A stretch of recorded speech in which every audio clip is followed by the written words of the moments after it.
Here at our Monday morning meeting. Thank you for joining us. If you'd like to subscribe, you'll get notifications when we go live for our Monday morning meetings. And you can also go ahead and hit that like button. It gets us out there for more people to find us.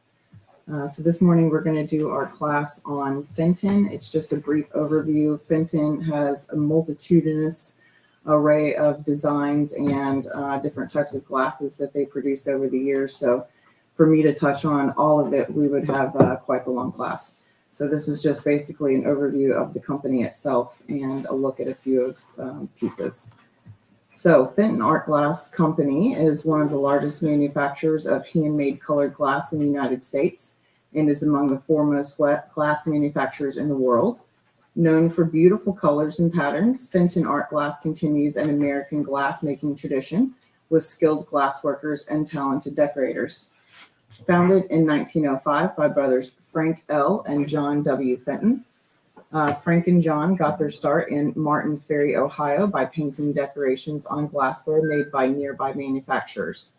Wanting to work with a broader range of colors, the brothers soon decided to produce their own glass and opened the Fenton Art Glass factory in Williamstown, West Virginia in 1907.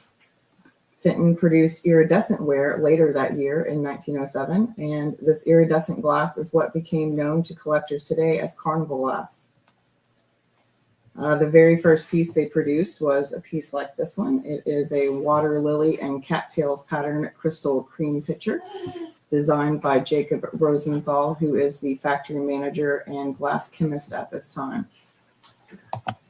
Also around this time, in the 1930s, baskets, cranberry glass, and crested ware and the hobnail pattern all debuted. Frank L. Fenton's love of color and their ability to emulate glass artisans like those at Tiffany and Steuben helped keep Fenton Art Glass in the forefront of handmade art glass industry. During the Depression era and the early years of World War II, Fenton produced practical items such as mixing bowls and perfume bottles, pictured here. By the late 1940s, brothers Frank M. and Wilmer C. Fenton led the Fenton factory through significant growth over the next 30 years. Becoming president of the company in 1986, George W. Fenton became the third generation of the family to run the company. During the late 1940s, glassmakers were unable to obtain glassware from overseas, and as a result, many American importing companies turned to Fenton to have glassware made especially for their needs. The diamond lace pattern shown here was introduced in 1948 and 49, designed by company president Frank L. Fenton. By 1952, milk glass hobnail becomes Fenton's flagship pattern. Bill Fenton fondly recalled hobnail as Fenton's bread and butter line. In the 1980s, Fenton introduced the Connoisseur Collection. And working together in Williamstown, West Virginia, along with more than 100 employees, 8 Fenton family members worked to create new colors, patterns, and hand-painted decorations that result in the handmade glass artistry that is loved by collectors around the world. Traditional glass making ceased in 2011. The Fenton Art Glass Company property was sold in 2017 to Wood County Schools. Using many of the classic Fenton colors and glass-making techniques, including Vasa Marina and Carnival, Fenton began producing handcrafted art glass jewelry. The talented craftspeople at Fenton also create beautiful jewelry with hand-applied artistic decorations on the handmade art glass beads. Each hand-decorated bead is initialed by the talented bead artist who completed it. And these are a look at some of the different logos that Fenton has used throughout the years that can kind of help you date a piece when you find it. Although many of their logos or many of their very, very early pieces weren't marked at all. So it's really just about knowing the different patterns and style types that the company produced in those early years. They didn't really start labeling things until about the 1920s. So there's a good 15 to 20 years of production where they didn't mark anything. So that will be some helpful information for you guys. And that is what I have for you this morning on Fenton Art Glass. Leave it live. So that's super important. A lot of us and people don't want to say it's Fenton because it's not marked. Well, how many glass pieces do you think they made in 20 years? Probably thousands. Hundreds of thousands, I would say, if not a 7-digit. I'm sure. Yeah, of course.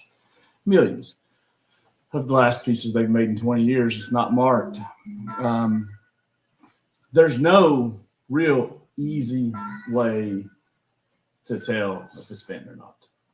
There's just not. Because you guys have heard me say this before. I don't expect you to be an expert in anything. I just want you to know a little bit about everything.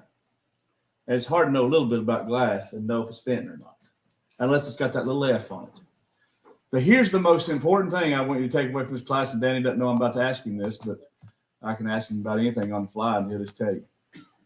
I'd like for Danny to talk to us a little bit about the evolution of how you've seen glass since you started to where we're at now. And, you know, and then I want Maggie to chime in a little bit because she's a bit of a glass fanatic and why, yes, you are. But talk to us about the evolution of the price, like how it just went, Oh, God. you know. Well, to start with, I've been to the Fenton Museum, and if you ever, it's in Ohio, and if you ever get a chance, it's really, I mean, you know, they've got the evolution of Yeah. all of it, you know, in that museum. You know, and there were several members of that Fenton family, and if you get any that are artist signed, Yeah. I mean, you've really got something. You really got some. We had a good bit at Cherokee auction one time, and I mean, it went to the roof. You know, Really? signed by the Fenton family, it'll be the first name or the first initials and the last name too. You know, beside where they did the hand painting. Yeah. But I don't. Oh gosh, it's like a lot of other things. You know, it's a long time ago. You know, back in the 80s, this glassware bring a lot of money. You know, it's kind of strange. You know, the economy's probably a whole lot stronger now, Yeah. but yet people don't care about it like they used to. You know, you'd put up a piece of Fenton at the auction. You know, they'd go crazy. There'd be 8 or 10 people bidding on it. You know, Mm-hmm. and I've even seen customers, when they got it bought, break to run and run up the aisle and get it, you know, make sure that whoever was holding it didn't break it, Right. you know, like me. Right. Yeah. Yeah. But, you know, it's very coveted and it's just strange. Of course, everything has its, Cycles. Yeah. baskets, whatever, furniture, especially glassware, you know, what people are interested in changes, and the more the interest, of course, the higher the price. Yeah, I think that's indicative of you understanding that, like, because we're in the buy sell industry. Gotta know that. So I just want to share with you guys, most of the time when you see books, they're not going to, especially if it says price guide, kind of stay away from those types of books if you're going to purchase anything. Because price guides, like Danny has just said, in a matter of a couple years, the prices are not going to be relevant anymore. But this is a field guide. And all this is it tells you with pictures, patterns, who made it. So if you find a piece and you're like, golly, it looks just like that, but I don't see a marking on it. Well, it tells you this is Mayfair by Federal. So you already know. You can reference it and you can see what kind of colors they made, the different types of colors. So if you have a color that is not in with this swatch, it's a good possibility it's probably not from this maker. It might be from a newer maker maybe, who is making this color because they didn't make this color. But these little guides are great.